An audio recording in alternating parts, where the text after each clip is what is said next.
This module is all about increasing your temperature and reducing the stress response. Now, everything we talk about in this guide is geared towards improving the metabolism, which of course is going to increase our temps over time. But these are several tips you can use to raise your temps in the intermediate while we're working on our overall metabolism. And all of these things are going to help our metabolism too. So, first and foremost is to eat enough food. So, keeping your body temperature up requires adequate energy. And if you're not matching the amount of energy you're expending with the amount that you're consuming, you're automatically going to have a slightly down-regulated metabolism, which will lead to lower temps over time. So, we can actually add heat through the consumption of warm foods like hearty soups, warmed milk, and sometimes even things like ice cream with a lot of saturated fat and sugar helps people warm up. So if you're finding that you're very cold, try eating a meal and see how that does for your temperature about 30 minutes later.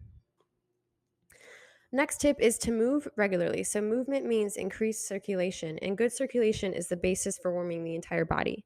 So, you find if you are sitting for a while, you might have cold feet, or you might find that your legs are losing circulation a little bit. So, you could just try getting up regularly. So, every 10 minutes or so, if you're sitting, and shaking your limbs out and see if that helps you. Now, if we're going to make this a daily habit, this is obviously going to vary for somebody's job. So, if they're very active, they might already be doing this naturally, and they might actually need time to sit down and relax more. But if you're very sedentary throughout the day, try implementing those 10-minute walks that we talked about in the exercise section, especially after meals, and see if that helps keep your temps up.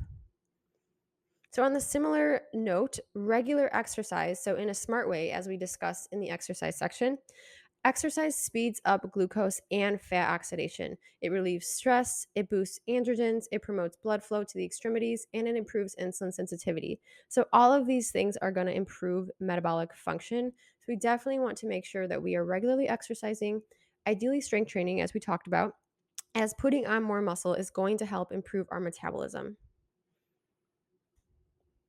So, having a good size breakfast to get heat production started early is always a good idea. So, we don't want to be sipping on cold liquids all morning, like iced water or lemon water. That's not really going to help heat us up. If we have a good size breakfast, that's often going to throw some logs into the fire and start that heat production. So, some examples on the screen here include having something like eggs and sausage plus hash browns and orange juice, or even something like skyr and oatmeal with butter and maple syrup and some fruit. So these things all combine a source of protein, a source of saturated fat, and a source of carbs. And you can optionally do starch and fructose source, so like oatmeal and fruit, or just try just the fruit or fruit juice. You have to experiment and see what's going to actually work for you and raise your temps because it might be different from one person to the next. So next tip would be have a hearty, good size meal with a mix of animal protein, saturated fat, and carbohydrate. So like I just said about the breakfast and then eating something when your temps are lower to see if that helps raise them. I would say that a warm meal is the best option here. So this would be something like beef stew plus rice and stewed apples, or masa harina tacos and cheese and some fruit. Something that's warm and dense, isn't a lot of volume, and could potentially help increase your temp in the meantime. Similarly, drinking coffee. Coffee is very thermogenic, but coffee should not be consumed on an empty stomach. So make sure you have it after a meal with supporting nutrients. And we have an entire module on coffee and caffeine, but it does help increase temps when used properly. So again, just another tool in the cabinet. Another tip is to stop over drinking water. So we've been lied to and told that the more water we drink, the better. And that's actually really not true. In nature, no animal drinks if it's not thirsty. The more liquid we consume and store in our body, the colder we will be. So instead, we want to gauge our fluid intake with the color of our urine. So it should be a healthy light yellow, not colorless, but also not burning and bright yellow. And we're also going to be gauging how much water we should be consuming by our body temp and our frequency of or urgency of urination, because if we're drinking too much, we are just essentially throwing water onto those logs that we just established with the meals, right? So we don't want to be just throwing a bunch of water on our fire and lowering our temp. So we want to keep our body hydrated, of course, but we want to keep it hydrated with things that are providing us with minerals. Another thing that we can implement in the meantime is bag breathing, which helps you retain more CO2, which promotes proper circulation and can boost body temps. So, bag breathing with a brown paper bag through your nose for about 10 to 15 minutes has been shown to help people increase their body temps. So, if you prefer multiple rounds, that would be best. And if you're confused why this would help, make sure you do review the CO2 section as we talk about this a little bit more. So, another quick thing to do would be heat exposure with a hot bath or something like a sauna. So, we talk about the different baths you can implement in the sleep section, actually. So, for example, we would do a bath with baking soda and Epsom salt or something, which will help increase CO2 and magnesium, which are all pro metabolism. Or you could just try using a foot bath for about 15 minutes with the same recipe, see if that helps you. So similarly, using a sauna, so this only not only helps raise our body temps, but it can also help us detox heavy metals. So heat exposure can dramatically enhance glucose oxidation, which can actually cause hypoglycemia, which is not going to help our temps. So if you're doing sauna, especially regularly, I highly suggest having some sort of fruit juice or adrenal cocktail before and after to make this experience therapeutic and not a stress. Because if it becomes a stress, we're going to lean towards a lowered body temp after the initial heat exposure. So we want to make sure we're not stressing our systems out and allowing this to be a therapeutic experience. So we can also use infrared lights. So we talk about the power of infrared lights in the light section. So make sure you check that out. And the sauna from Relax Sauna actually has infrared light in it, or you can utilize a red light panel that also has infrared lights.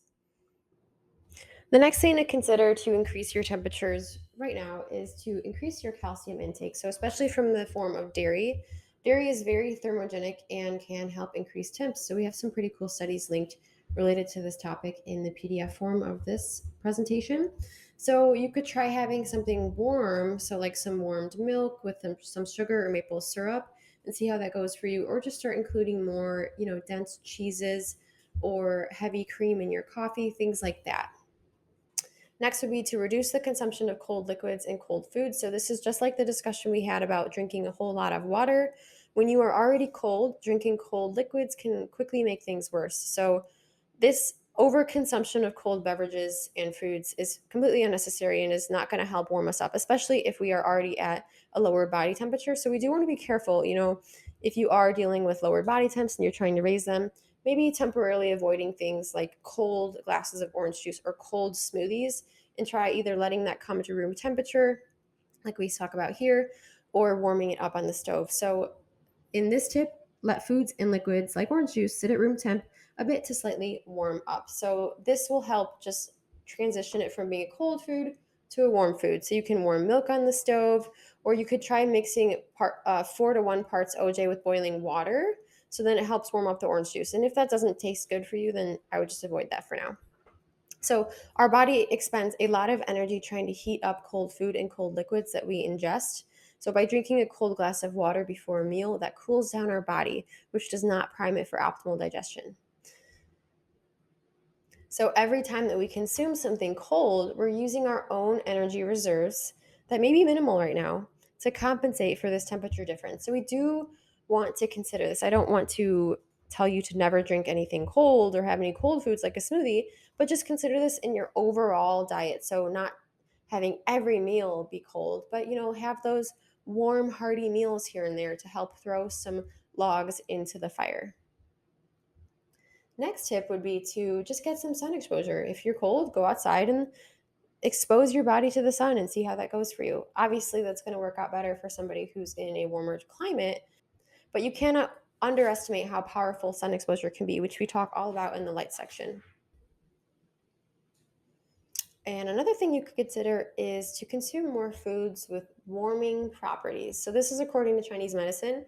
And take with this whatever you want to take away from this, but these are things like carrots, potatoes, pumpkin and squashes, meat like lamb, chicken, beef, liver, and organs, beets and sweet potatoes, mushrooms, eggs, maple syrup, coconuts, honey, rice, shellfish, and then warming fruits apparently are things like papaya, dates, and peaches. So, you could even stew those peaches to make them a quite literal warm food. So, if you really want to experiment, you could just try experimenting with including more of these foods and less of others for a little bit and see what happens. Now we're going to go into deactivating the stress response that could potentially be one of the underlying reasons for your lowered body temp. So, the stress response could be suppressing the thyroid system.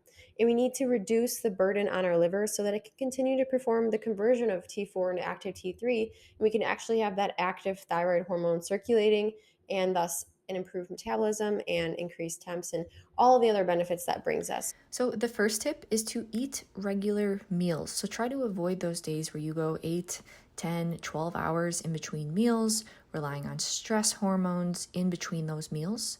So, we like to tell people try to eat every 3 to 6 hours.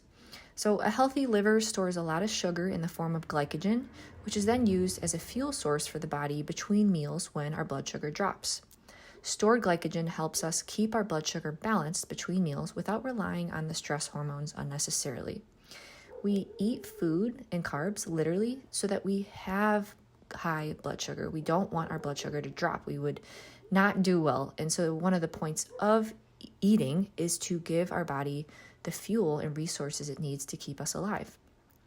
Now, with a sluggish thyroid system, some livers lose the ability to effectively produce and store glycogen, and thus we can quickly develop blood sugar issues. So when you can't balance blood sugar the healthy way, the body can revert to the stress pathway.